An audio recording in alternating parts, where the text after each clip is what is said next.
Okay, good afternoon, everyone. Great smile, Victoria. Thank you for having your video on. You showered and cleaned people. Applaud you for that. Oh, thank you, Will. You have a great Thanks smile. for taking a shower, Victoria. Thank you. Yeah, thank Well, you're you. sure welcome. Happy to do it. I know there's some that don't have their video on. I showered, Will. I showered. Yeah, well, let's see the proof. Look at Kylie here, Bob, Linda. Anyway, thanks for having your video on. Rob and I are definitely showered this morning and excited for the huddle. Look, we're going to jump right into this. Let me give you the outline of what we're going to talk about. Anticipation of the UAR releasing the new forms. You are likely going to get an email any day now with the new forms with little video explanations from Craig Wagner and crew explaining what these forms are, the changes that were made. I recommend that everyone start there and just wrap your mind around that. Once that happens, we are already anticipating a few changes internally, some internal forms and language that we're going to add to that. So, because this is coming any day now, we thought we would review agency principles that these forms are built upon. That this would be a good, like, it's almost like we asked ourselves, knowing these forms are coming any day, what would we want to spend time on now so that we're better prepared to address the specifics that are in these forms? So, we're going to do that. And then, as far as business building, I compiled 10 questions that every agent needs to answer about their business. And I'll promise you this, if you can answer these 10 questions well, you have an amazing business. So we'll save that for maybe a mid-hour to go over that. So let's start off with Rob. I'm holding in my hands the forms that cannot be released yet, but let's go through them in case, just so you guys know what you're going to receive soon. First of all, there's changes to the rep C.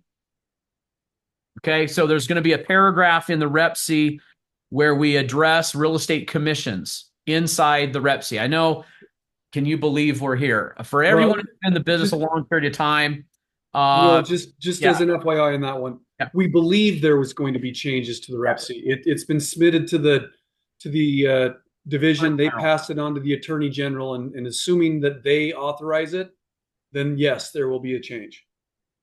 So we're waiting on that, but it seems like, given what Craig recently said to Mark, it seems like we're going to get this any day now with these changes. So we're anticipating that. We'll call it a 90% chance.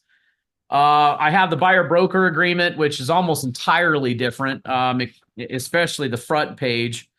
Um, and I think this is where we probably need a few more edits internally.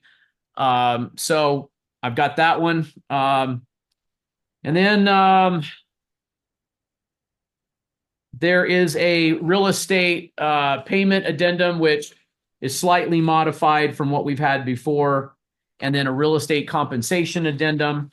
We have changes to the exclusive right to sell. Washington County just released a showing agreement.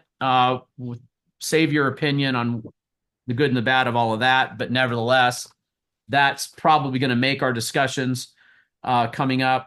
And then there's a few little addendums too as well that are going to go with buyer broker agreements. Needless to say, there's a lot of change coming, right? Here's how we see the timetable. UAR sends the email. We start to finalize the details of internal adjustments that we will make.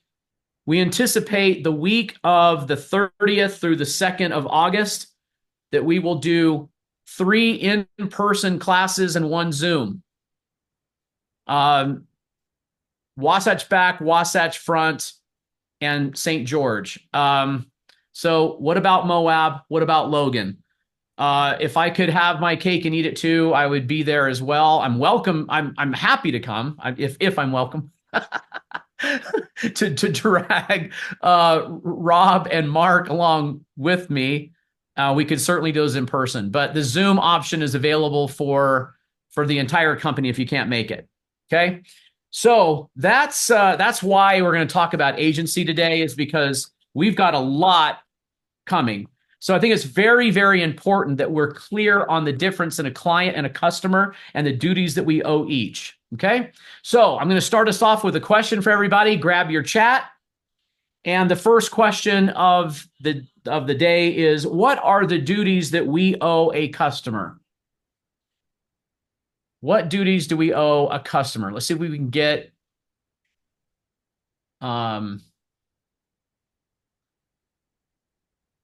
you know what I'm going to do for there's what 47 of us. There's 47 of us. For the person who is the most interactive, I've got a $25 Amazon gift card just sitting right here that someone could use. Okay, I'm just going to give it away. So hit me. All right, what do we owe? This is customer, not client, just to be clear. So we're not going to be driving old cars right now. We're going to be talking about a customer. Yeah, this is your unrepresented seller, your unrepresented buyer. What duties do we owe them? So going down the list, hey, Rob, do you want to just read our remarks just from the top so we get every remarks? Fine. Go ahead. Let's see. First off, we'll need to resign from BBAs that are in effect now. Okay, that's a question, so we'll get to that in a second. First one, fair dealing. Yep. So on fair dealing, same thing mentioned, adverse material effects, honesty, reasonable care, honesty to disclosure, information versus protection. Okay. So Good answer. Fiduciary duties versus that would be for clients, but if they're not a client, what duties is what you're asking, right? That's correct. Yep. Yes. These are customers. These are not represented. These are people that we don't represent. Let me give you the three things that you need to memorize when it comes to unrepresented individuals. We owe them a duty of honesty, fair dealing, and good faith. We do not owe them a duty of loyalty or confidentiality or even reasonable care. Okay, so we don't owe them that, but we do owe them a duty of honesty as long as it not conflict with fiduciary duties if we have them. So there's only one way to unlock the protection of fiduciary duties. Only one in the state of Utah, because we have a legislative law rule that mandates that agency can only be created if it's in writing. Now, we've had this since 1993, especially, well, resulting in, be specific, in buyer agency. And there were changes made in 91 to agency, but we have had this for quite some time. It has to be in writing. Okay, so now let's move on to old car, and let's see if we can decipher what old car is. Let's see. Rob kind of gave you the six letters. Yeah. So what are the duties we owe a client? Now we're changing it to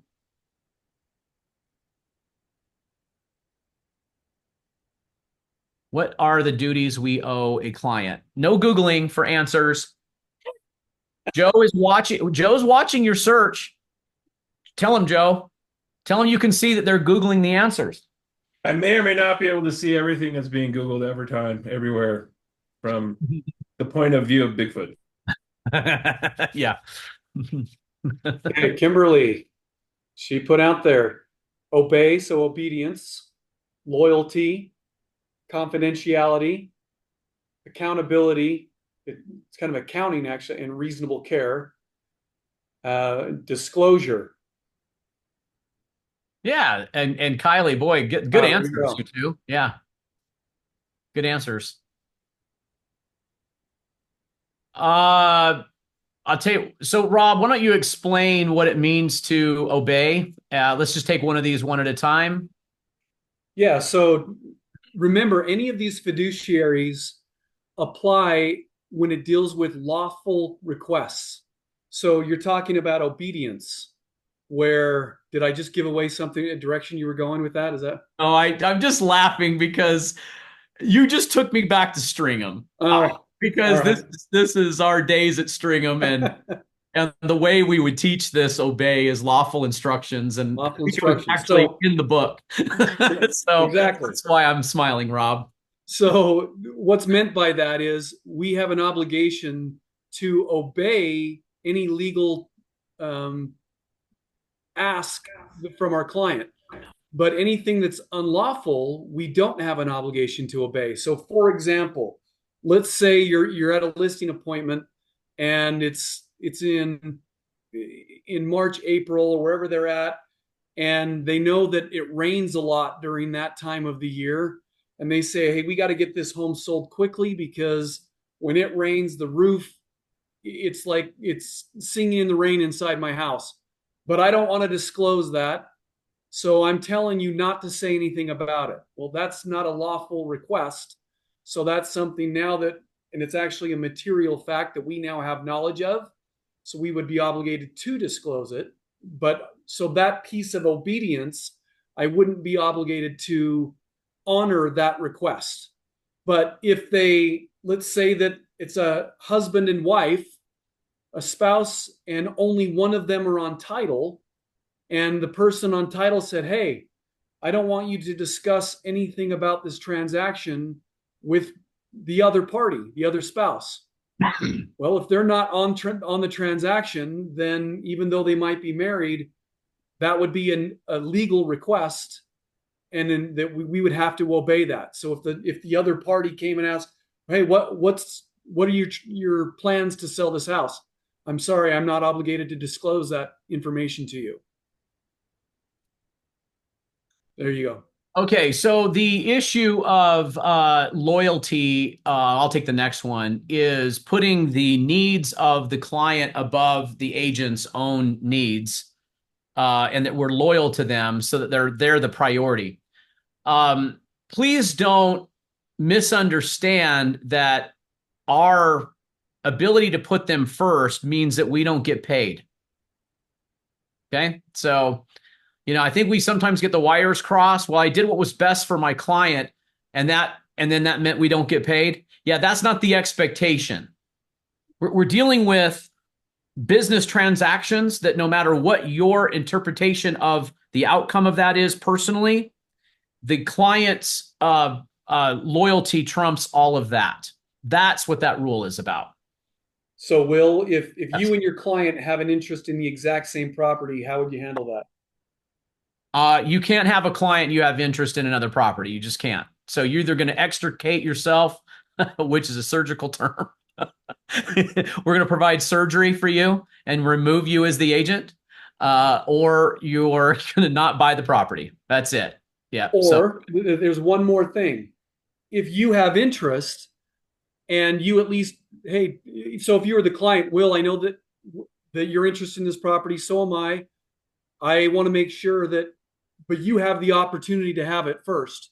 If you chose that you turned out you didn't want the property, then I have the right to go ahead and purchase that.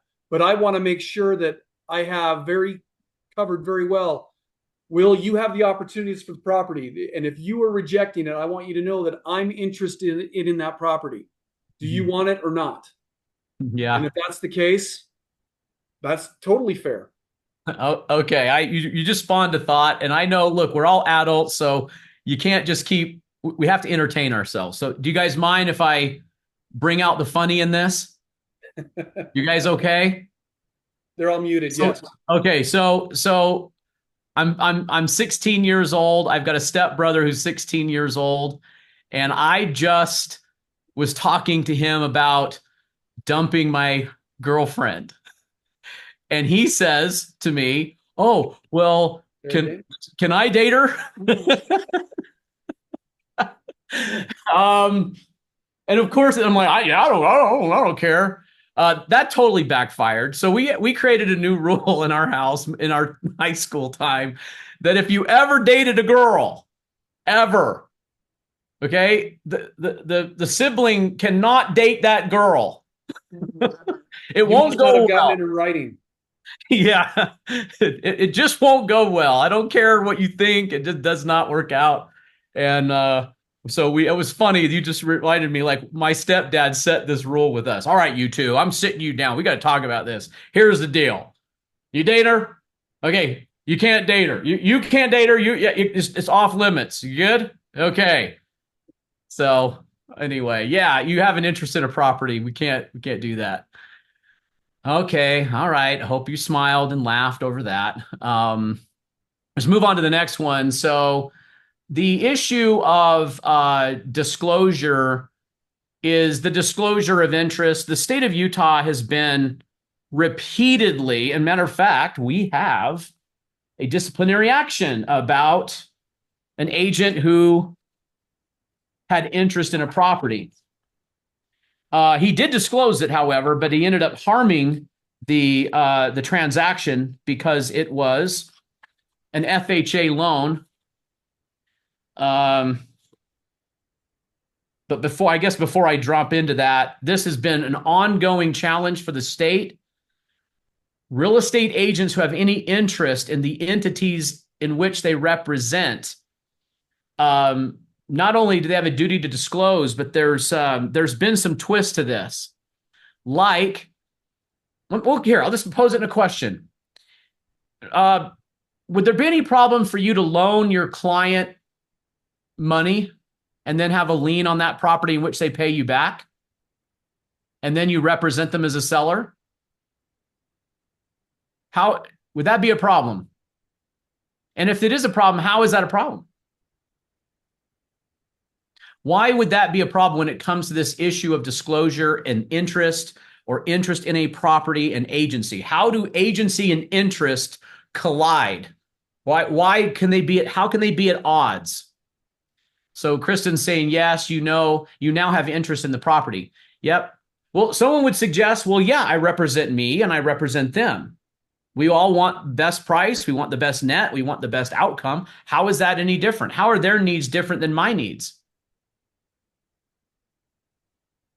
Yet you'll get paid in a benefit when it's sold. There it is. That's the conflict. You're only paid when the property is sold. Now you have an incentive to just sell the property, right? So that is a no-go, and there's been a lot of different issues that we've seen come across from the division, and we've heard of a few. The little spin on the one that was the stipulation, here it is. Stipulation, and I'll read it to you. Sales agent, Wells, Utah, in a stipulation order dated April 17th, Mr. Bean admits to violations of Utah law and administrative rule. Mr. Bean listed a property for sale on the MLS and disclosed in the listing that he had an interest in the property. The listing indicated that FHA funding would be accepted. A title report revealed that Mr. Bean was not named as an owner at the time of the listing. The property went under contract with a provision for FHA funding. The prospective buyer incurred inspection and appraisal costs. Later, a title company informed the buyer that Mr. Bean was not on the owner of record. Within a day, a warranty deed was recorded, transferring ownership of the property to Mr. Bean, who's the listing agent, right? FHA guidelines prohibit FHA funding for a purchase if the current property owner has owned the property less than 90 days. Without opportunity for FHA funding, the buyer canceled the transaction. To resolve the matter, Mr. Bean agreed to pay a civil penalty of $4,000 and complete 9 hours of continuing education in addition to education required for his license renewal, and that his license would be on probation till June 31st, 2025. $4,000 fine, had to subject the poor man to CE. I always love that twist. Like, you have to take classes. You bad individual. 5 lashes for you. 5 hours of CE for you. and is on probation. So what did he do wrong here? Well, yeah, he disclosed, but his being on title restricted the ability of FHA to fund that property. So this is a misuse of disclosure and a misuse of interest in property. So very tied. Sometimes these things are inadvertent, but bottom line is the listing agent should have known that going in. So it's a little twist. I don't know how many of you remember that you can't get FHA funding if title and ownership have changed in 90 days. So it's a good reminder on top of that. Are we having fun still? Yes? Loving it. Loving every bit of it? Okay. Well, all right, let's talk about accounting. Rob, do you want to take the in a fiduciary duty, the role of accounting? What's our role there? Yeah, the thing that always typically comes to my mind at this point is specifically with earnest money. One of the number one things that the division will look to when it comes to monitoring what we as agents are doing is how we're protecting the public. So anytime the public is being harmed, that is one of the fastest ways for us to get in trouble with the division. So earnest money, yeah, Kristen, looks like you addressed that. That's one of the key things that we're first brought with. And so we need to make sure, I always looked at the first part of the contract when it's talking about this, of when we receive earnest money, when it gets deposited, do we know how many days are allowed from receipt of earnest money to deposit of earnest money? When can that change? You know, I've had a lot of answers over the years as to what the numbers are. And a lot of it depends. Just real quick, in the REPC says that we have up to 4 calendar days to receive earnest money. And then after receipt of earnest money, we have up to 4 calendar days to deposit.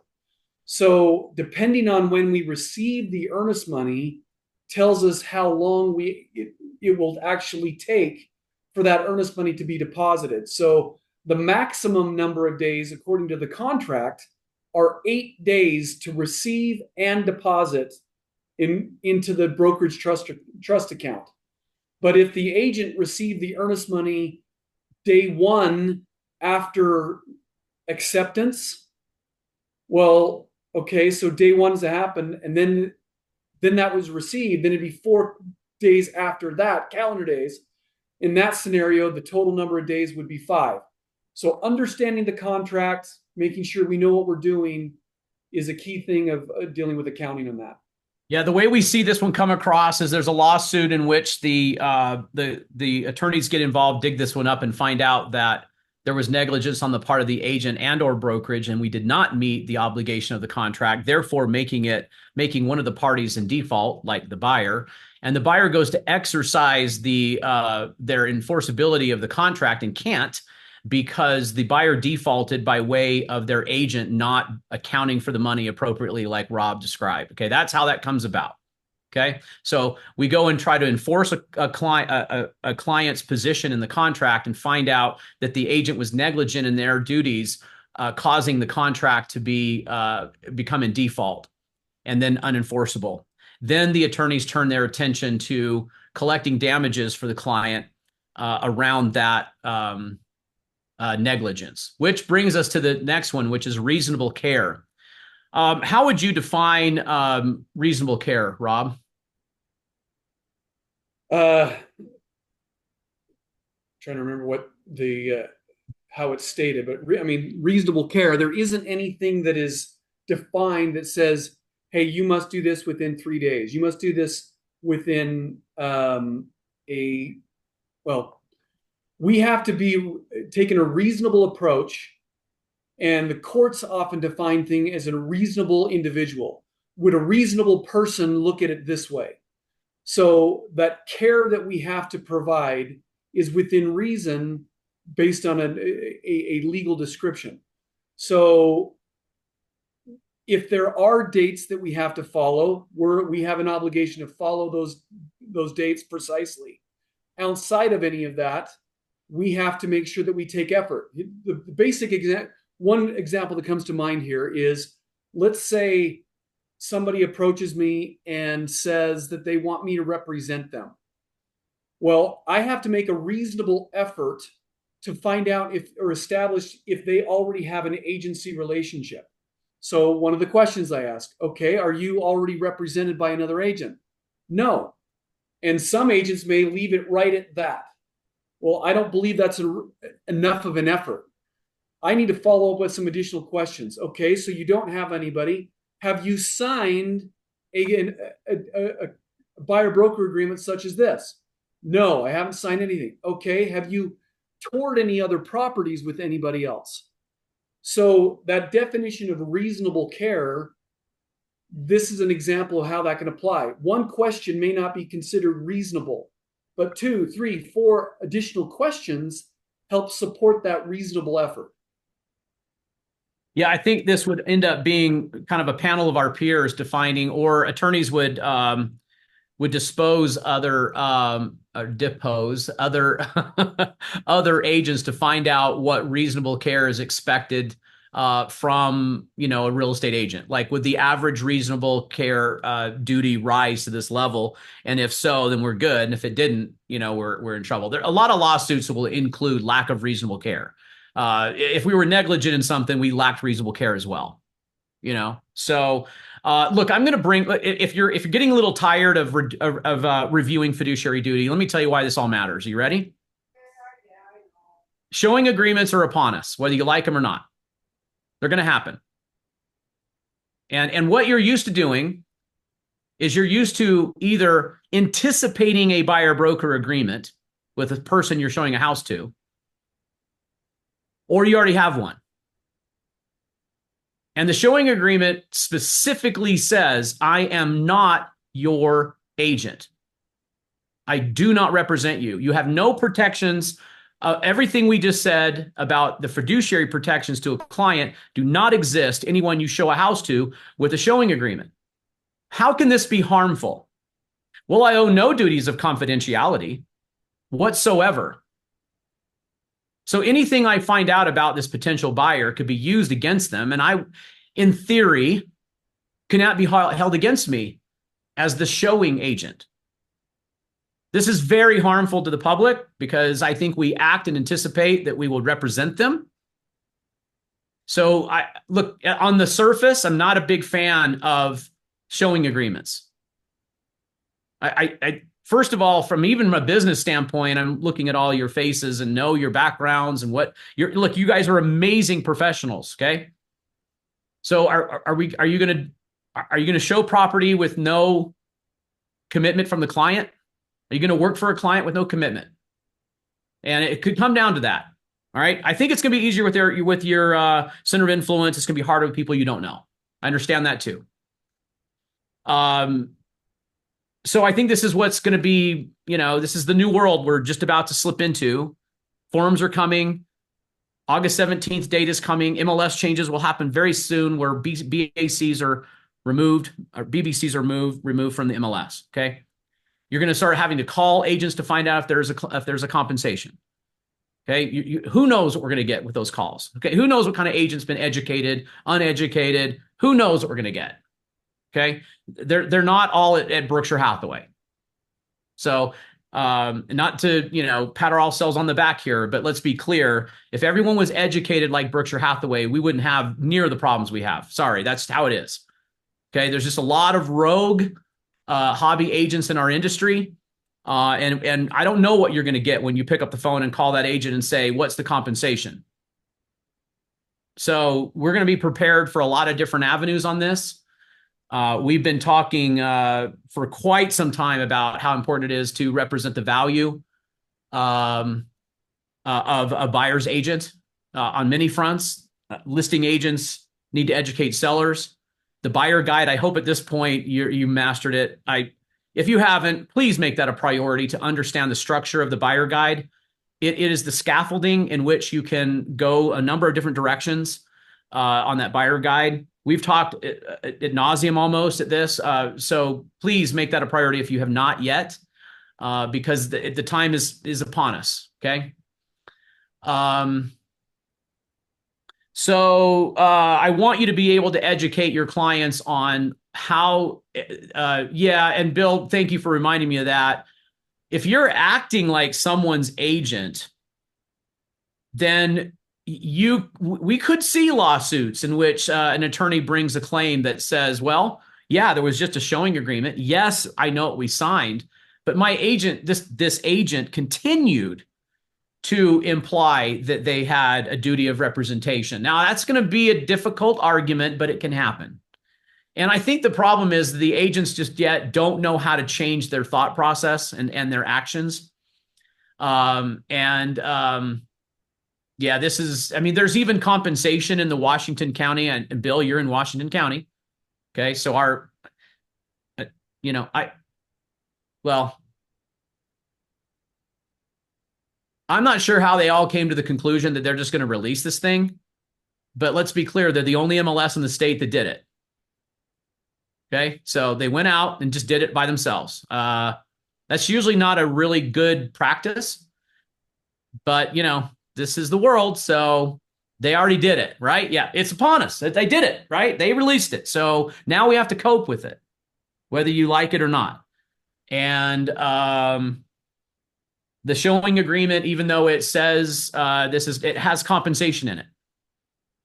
And when you have compensation and you have all the elements of a contract, you have an agreement, you have a contract. You have a contract to show a house for a fee. And now we're going to extricate, there's that word again, agency from this agreement, which means the public has no protection whatsoever, and they probably don't even realize it. It means the agent could walk in that house under a showing agreement and turn around the next hour, write an offer on that house for themselves or another client, not say one thing to that buyer. Understand that, everybody? Everybody get that? There is no protection whatsoever. This is why it's harmful. See, the beauty of it is the fiduciary. The old car is the beauty. Yeah, the old car is the beauty of representation because it has protections for the public. So we need to be the voice of reason and explain this to the public because it's coming. Okay? One more thought about that, please. Will. Please. One more thought about that, Will, is it's interesting. One of the things that we were trying to resolve with this lawsuit is becoming more transparent and be more clear for the consumer. The consumer may look at that showing agreement and think that they've already signed an agency agreement, when in reality they haven't. And so they may think that they've got agency, but they don't. And so, yes, if they do end up writing an offer and the client ultimately is still going to be the client, then, or to be the client, they will have to sign an agency agreement after that showing agreement's already been done in order to establish that. Yeah, really good.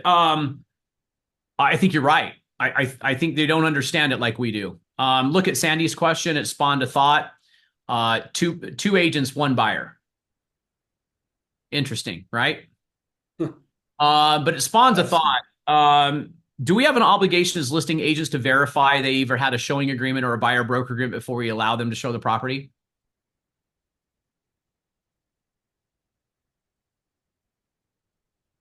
Did you guys understand the question?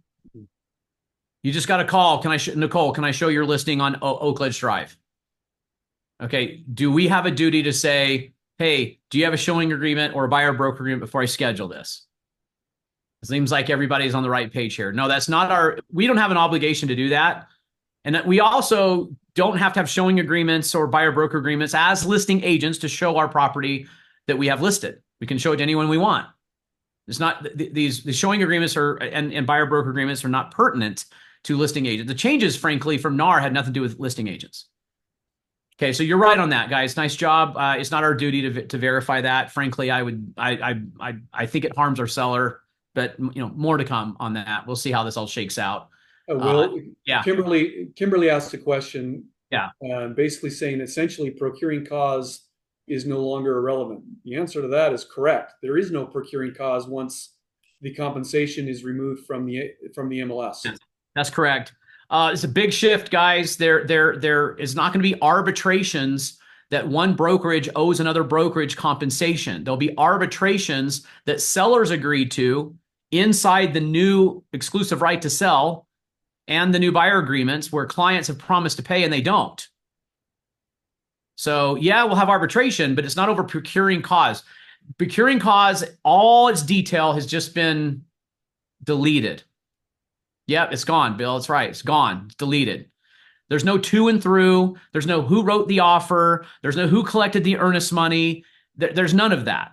Okay. There's no, what led to the sale. You can forget all of that. It's going to be contractually based, period. The seller agreed in writing to compensate a broker, in which they did not. They agreed to arbitration, and they appear in front of arbitration and make the argument. And the arbitration decides whether there's a fee paid. Now, arbitration is a way to cut legal costs so we don't litigate in court. It's much like mediation, but arbitration is binding. So inside of our agreements, we have paragraphs now asking clients to agree to arbitration. Why would we do that? To cut legality costs, to legal costs. That's why we do that. But the arbitration paragraphs are there to make sure that we're compensated. And there's a mechanism to make sure if we're not. But really good point. I mean, wow. You really think about this. Think of the change that's going on in our industry right now. So I hope you're all up for it. This is a hike to Timpanogos. If you've done that hike, it looks, wow, yeah, I can do it. And you get about halfway up, you're like, are we there yet?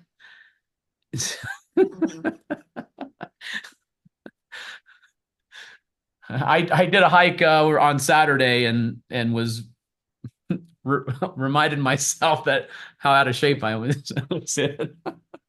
And I'm like, I used to run up here, didn't I? Didn't I run up this trail? And you guys know how coming down is is harder, right? It's easier on our lungs, but it just rips your quads apart. Yeah, we've got a hike. This is work. Got all these forms, got all these changes, got all this stuff going on, but the cream rises to the top and the professionals will survive. And, so. Hey, Will, just to make sure that I've got this right, quick question.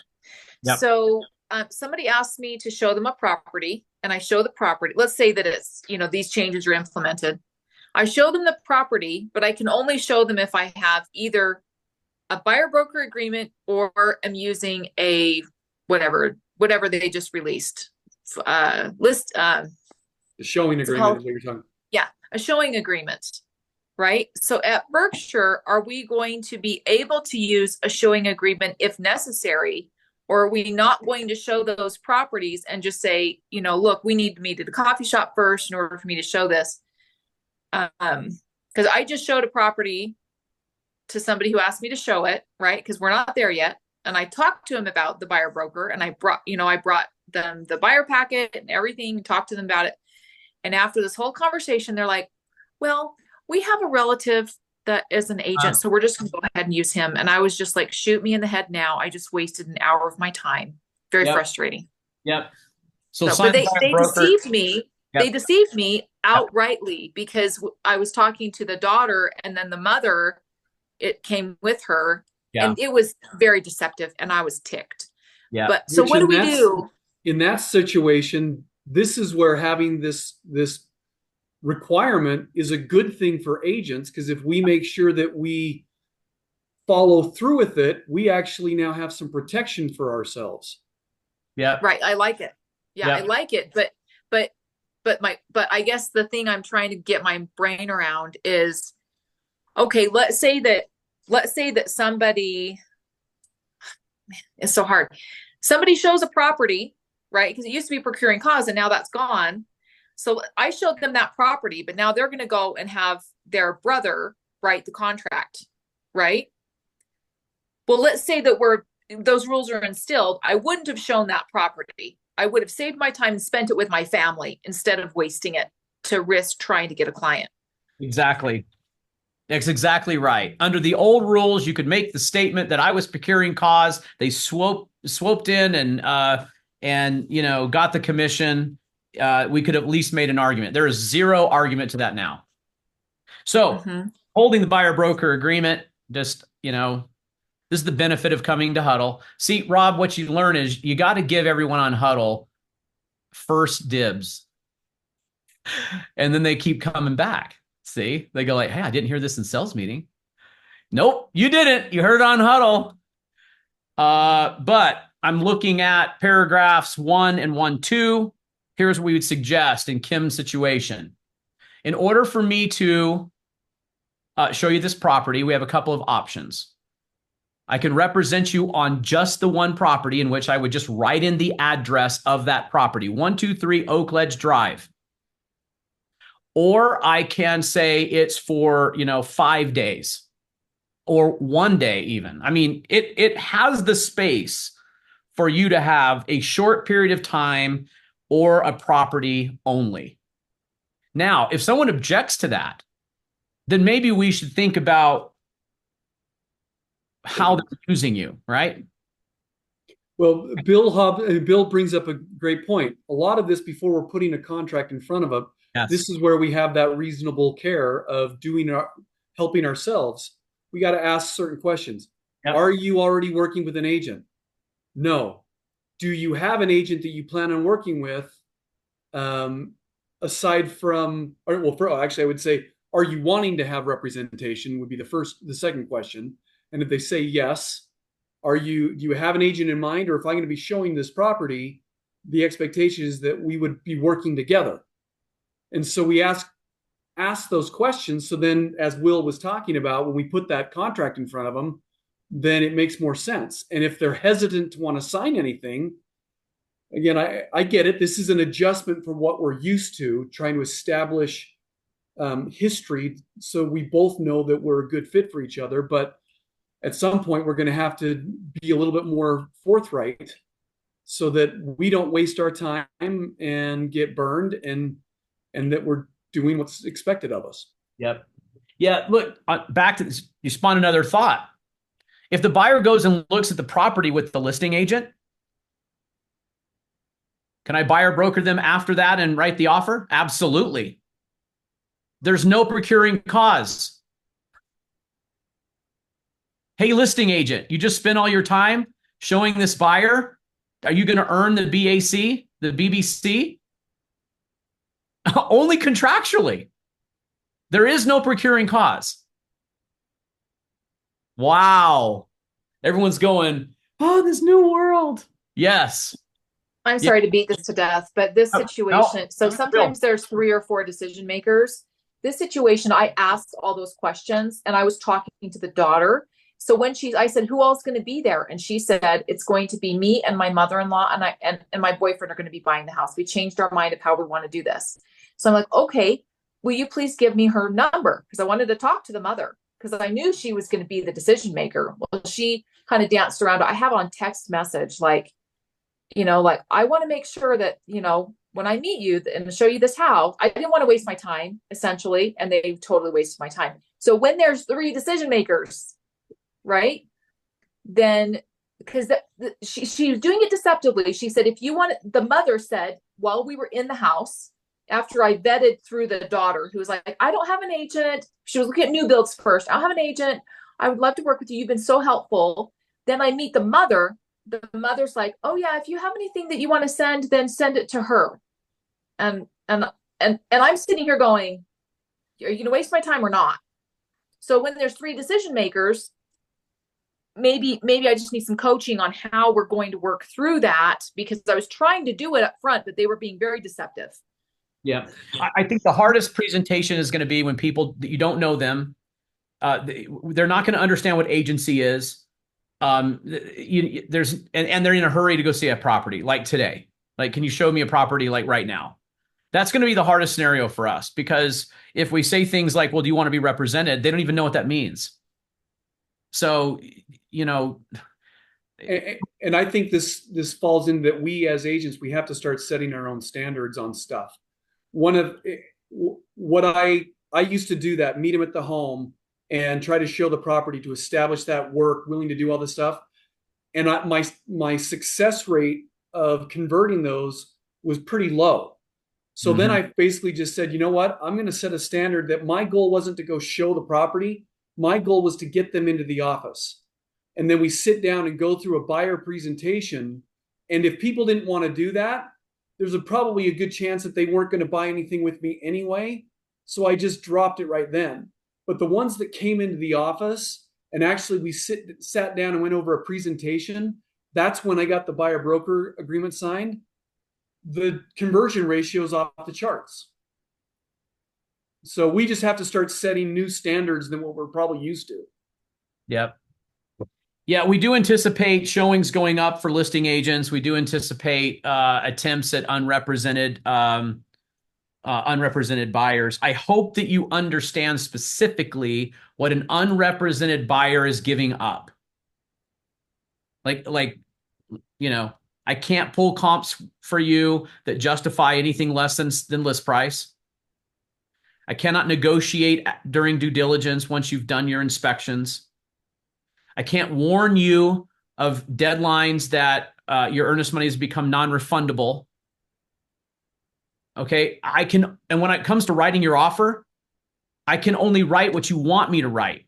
I cannot put together an offer as a listing agent for an unrepresented buyer and teach them how to weaken the position of my client. So what we anticipate at Berkshire is we're going to have a form in which everyone initials and acknowledges if you're going to be unrepresented, this is what that means. So you're going to say, well, there's going to be an increase of limited agency. Well, that's very similar though, right? There are some protections against confidentiality, and I do represent the party. So maybe we inched up slightly, but there are still things that we cannot do. Can a limited agent pull comps that suggest a property less than list price? Nope, can't do it. So what does this mean? It means buyer agents matter, right? And representing a buyer is a big job, and it has a ton of value to the client, right? Will, Sandy Haynes and I have thought to share. Sandy, go ahead. I was talking to Kimberly Phipps, my broker, earlier today on this situation on my listing. And something that she advised, I thought would help a lot of us agents coming into the changes, is this out of area realtor was one that wanted to show the property, but their availability was limited on being able to show it when the client wanted to get in. So she called me to ask if I was able to show the house for her. And so I think it'll be something that's very common if you're trying to do out of area for your clients. Obviously, there's a huge benefit as to setting up a referral program at that point. But as a listing agent, obviously we want those buyers to come through, and being clear with the conversation that we have with that other realtor.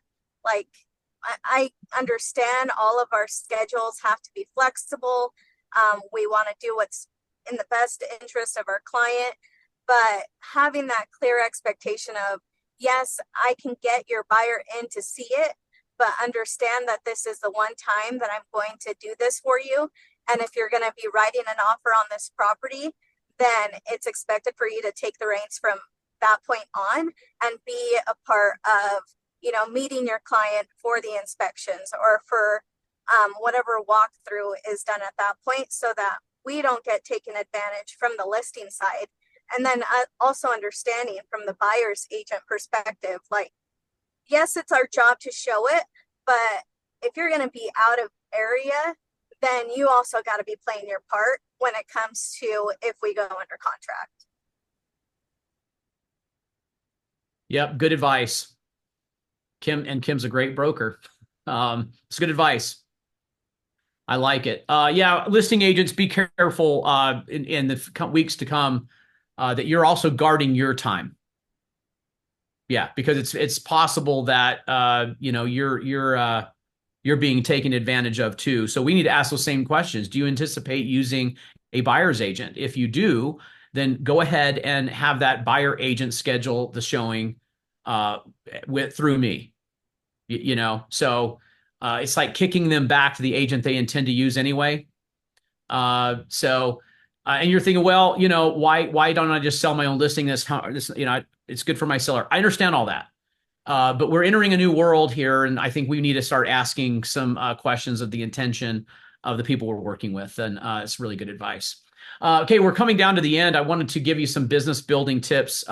Hey, Joe, can you put up my Can you share screen and show that email I sent you with just a Word doc? You got it. You want the word doc up correctly, right? Yep. Yep. 10 questions every agent needs to answer. Let me know when you guys can see that or when you're up.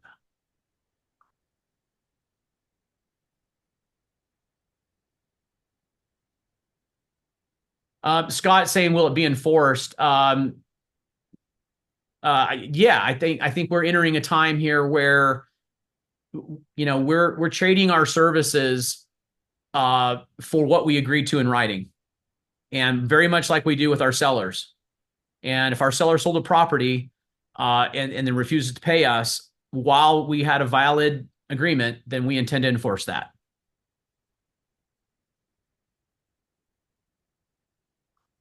Okay, so here's the premise. There's 10 different questions here. If you can answer them well, you likely have a great business. Okay, so this gives you some things to think about. Number one, and these are in no particular order, but number one is, do you have a written business plan? Number two, how do you stay disciplined in new business generation each day? Number three, how do you cope with rejection? Or do you have a way of coping with rejection? What are you doing to make sure that you always study, or you're always studying? So this is building our know-how. Number five, what is your process in staying in touch with past clients? Number six, are you able to articulate your value as an agent? Or how well are you able to? Number seven, how do you overcome objections, or how well do you overcome objections? Are you proficient and professional in your knowledge of the agreements, disclosures, and addenda? Number nine, do you have a reliable lender and title professional that you can trust? And I could expand that to inspections, contractors. I could go on and on there. Number 10, can you with some degree of accuracy predict the sales price of property? What I did is I took a look at the essentials of a real estate business and divided them into questions. So you can see here that we've got our own abilities and our skill sets. And then we also have what's valuable to our buyers and sellers, particularly when it comes to predicting with some accuracy what a property would sell for. It's very valuable to our homeowners. When it comes to presenting your value, this is what's upon us now. So consider those.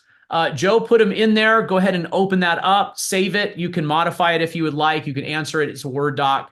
It's not a PDF, so you can do whatever you like with it. I hope that spawns maybe some meetings internally with you or your team, and you can answer these together, and you can come up with goals on how to improve your business. The fundamentals of this business really haven't changed for decades. This is there's some basic things about building this business that have not changed. So, Scott, Scott has asked several times, how will the requirement to have the BBA be enforced? So I'm not sure if we hit that one on the head there, or. Well, I'm sorry, Scott. We can have this discussion, but the parties to the buyer broker agreement are the brokerage and the buyer, and we intend to enforce the buyer broker agreement like we do our exclusive right to sell. If we sell a buyer a property and they need to pay us because, let's say hypothetically the seller is not paying us, then yes, we've agreed to arbitration under enforcing the terms of that agreement, and we would demand that they attend arbitration. Can I elaborate on that a little bit? Sure. Go ahead, Scott. What I mean is, not within our brokerage. The rule with the NAR going forward is you cannot show a house with a buyer broker agreement. What I'm saying is there's no way to enforce that. Oh, the enforcement of these rules, Rob, you and I have been talking about this. You want to take it? Go ahead. It's going to have to be the same way that Code of Ethics is enforced now. It's self-policed. This isn't something that the division will be involved with. This is, I think MLSs are asked to try to govern something, but it's going to be MLSs and our peers that are going to be resolving this. And my guess is there's going to be a Code of Ethics that's going to be tied. I anticipate that there'll be a new Code of Ethics ruling that will be tied to this. And so ethics violations will be filed is what's going to happen.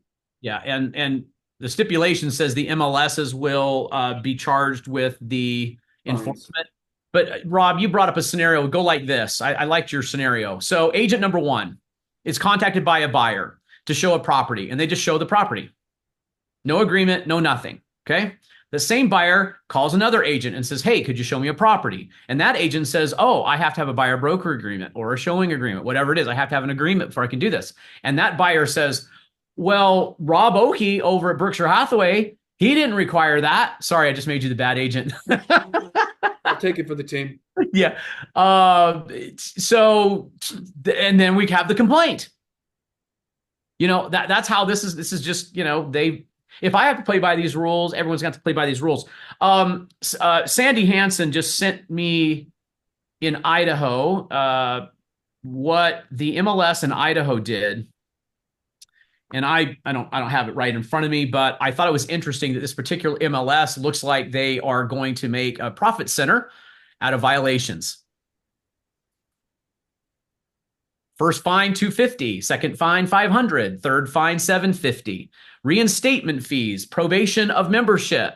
And new member, reinstatement fee, $100. I was like, wow, they're looks like a profit center over violations of this. And they sent out this email to everyone in the this is the MLS. That's the Greater, what is it called? The Greater Snake River Valley. Greater Pocatello Association. Say thank you, Sandy. There's your Idaho specialist, by the way. For those who have any business that needs to go to Idaho, Sandy Hansen's your gal, and she can help that referral. So anything north of Bear Lake and surrounding towns. But thanks for doing that. But I thought that was interesting, right? Your MLS. Some of these MLSs have not yet come out with what their fines are, but it's coming. Hey, Chris brings up a good point where secret shoppers.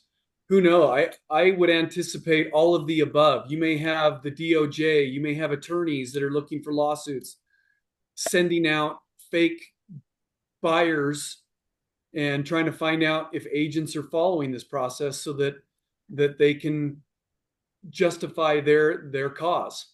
Yep. So all of the above, we need to be prepared that that's possible. Yep. To Rob's point, that's probably going to come from local law firms first here in the state of Utah. So just FYI, they'll be sending secret shoppers out to create lawsuits here in the state. Yep. I love it. Bring it on. Hey, do you know the scene in Forrest Gump where Lieutenant Dan is on top of the shrimp boat and the hurricane hits? You guys all know the scene? Yeah? Is that all you got? This? New forms? What are you kidding? We love new forms. Please don't throw me in the briar patch. I don't like the briar patch. Oh, you got new forms that we have to. We love new forms. We live for new forms. It's like Christmas when we get new forms. What else you got? Bring it on. Bring it on, baby. All right. Well, hey, we're out of time. Have I told you guys lately that Rob loves you? He really does. I do too. So does Sharon. So does Joe. All the leadership team. We live to help you guys. I was able to help one of our agents this morning in Kanab. I don't get to talk to very often, and it was just really nice to just anyway. It's always nice to help you guys. Our heart is in it. We have a lot of belief and trust in each one of you. Thanks for joining us on Huddle.